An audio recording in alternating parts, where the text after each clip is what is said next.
देख लिया। पहले देखिए, जैसा मैंने कहा, समय समय की बात है। पहले सपने में भी किसी को पति के रूप में देख लेते थे तो उसी से विवाह करते थे। तो उन्होंने सपने में अनिरुद्ध को पति के रूप में देखा। अब एक बात बताइए, हम सब साधारण जीव है, संसार में रहते हैं। अगर हमें कोई पसंद आता है, शादी करने की इच्छा है, दोनों की बातें हो गई, दोनों ने एक दूसरे को पसंद कर लिया, दोनों को शादी करनी है। अब अगला स्टेप क्या होगा आपका, बताइए।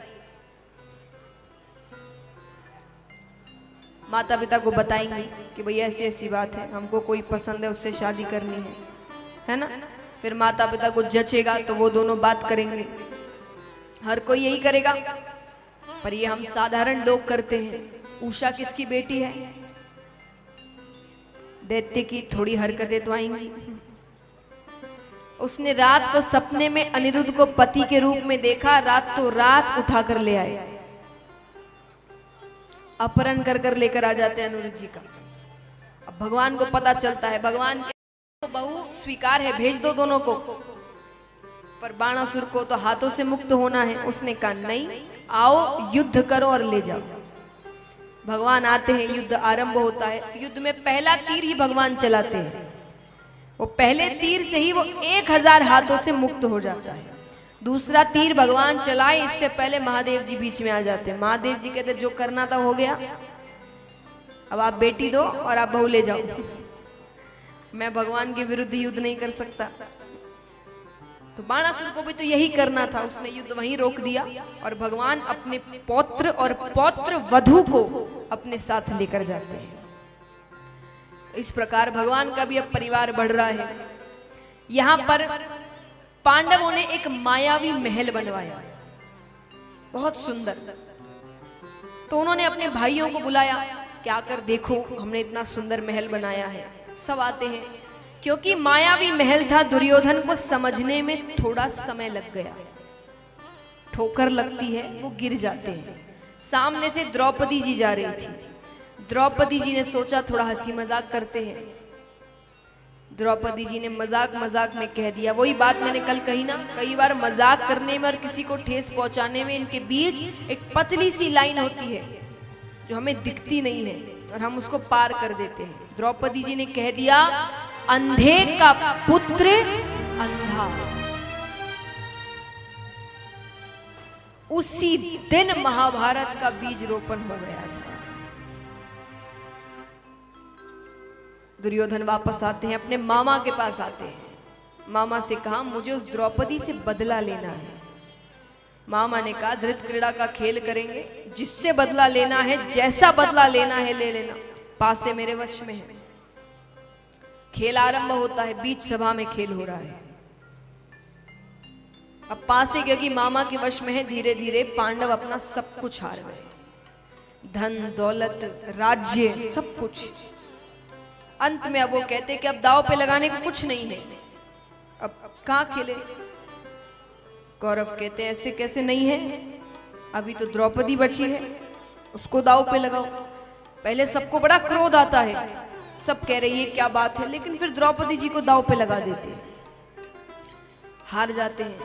उस समय द्रौपदी जी रजस्वला अवस्था में थी। उस समय वो कमरे से बाहर नहीं आती थी कुछ दिनों तक, और क्योंकि कमरे से बाहर नहीं आना है तो वो उन वस्त्रों में भी नहीं है, अंदर आराम कर रही है। दुर्योधन ने दुशासन से कहा उसके केश पकड़कर खींचते हुए लेकर आना। जाते हैं, द्रौपदी जी के केशों को पकड़ते हैं और खींचते हुए लेकर आ रहे हैं। वो बार बार कह रही है मुझे ऐसे बाहर मत लेकर जाओ, बाहर गुरु बैठे हैं, राजा बैठे हैं, बड़े बड़े लोग बैठे हैं। खींचते हुए लेकर आते हैं, बीच सभा में पटकते हैं। दुर्योधन कहते हैं इसको निर्वस्त्र किया जाए। इतना अपमान नारियों का उस समय तक दैत्यों की भी सभा में नहीं हुआ था। किसी राक्षस ने भी उस समय नारी का इतना अपमान नहीं किया था जितना यहां पर राजा महाराजा कर रहे थे। कहते हैं हमारे धर्म में तो हमने तो बचपन से या जब से जन्म लिया है, यहाँ पर जितने हमने हमेशा से नारी के सम्मान में महाभारत होती देखी है। ये मोमबत्ती लेकर चलना पता नहीं कौन सिखा गया, वरना हमने तो नारी के सम्मान के लिए महाभारत कर दी थी, सिर्फ नारी के सम्मान के लिए। तो महाराज खूब रोती है वो, साड़ी खींचने लगते हैं, सबको पुकार रही है, कोई तो मेरी सहायता करो। सब देख रहे हो बैठकर, कोई सहायता नहीं करता। साड़ी खींचने लगते हैं, कुछ देर तक तो अपने मुख में साड़ी को पकड़ कर रखती है। कितनी देर पकड़ेगी? दुशासन कितने शक्तिशाली है। जब हार जाती है तब दोनों हाथ ऊपर उठाती है, हे परम पिता परमेश्वर मेरी रक्षा करो, हे द्वारिका के नाथ मेरी रक्षा करो, हे द्वारिकाधीश मेरी रक्षा करो। और उसके बाद तो जो साड़ी बढ़ने लगती है, बढ़ते बढ़ते बढ़ते कपड़ों का पहाड़ लग जाता है, पर वो साड़ी खत्म नहीं हो रही। थक जाता है दुशासन, सच में पहाड़ लग जाता है वहां कपड़ों का, पर वो साड़ी खत्म नहीं होती।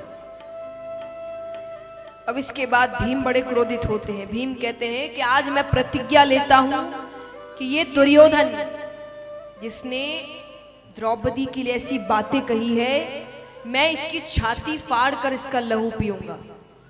और ये दुशासन जिसने द्रौपदी के वस्त्रों को हाथ लगाने की हिम्मत करी है, मैं इसके दोनों हाथ उखाड़ कर फेंक दूंगा। लेकिन ये सारी बातें बाद में, पहले वनवास होता है।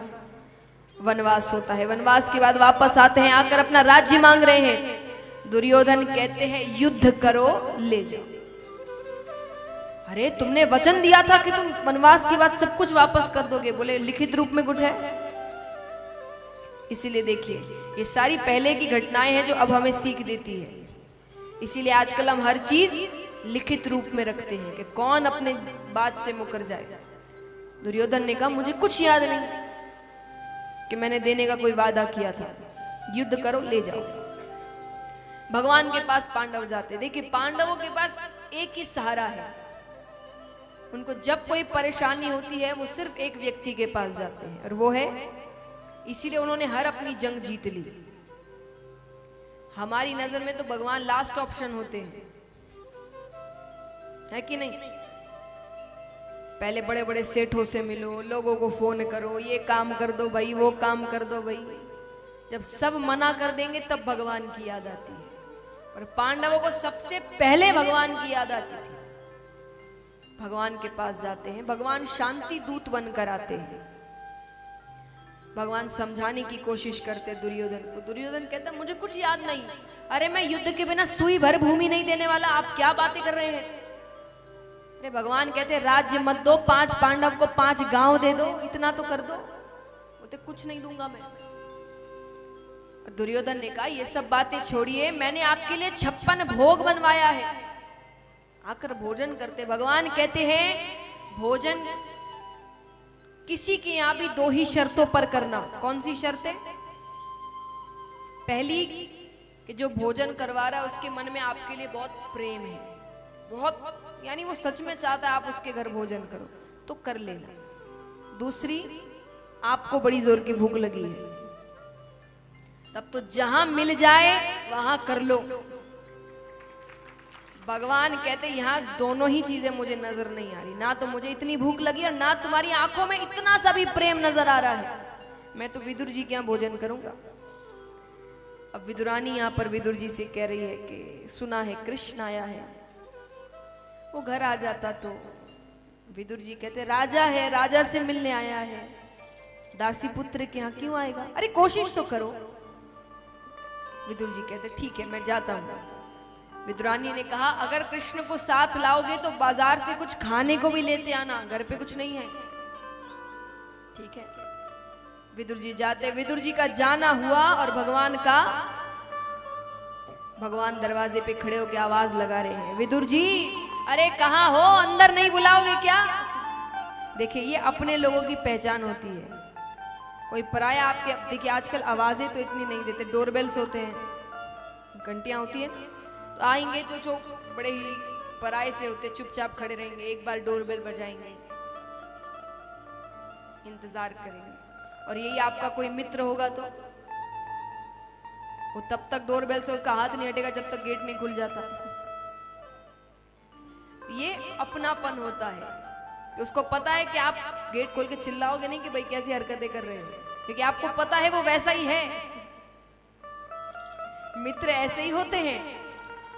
तो भगवान भी आते ही जोर से चिल्लाने लगते, अरे कहाँ हो, अरे आजकल तो भूल ही गए, मिलने नहीं आते, ये नहीं करते, खूब बातें कर रहे हैं भगवान।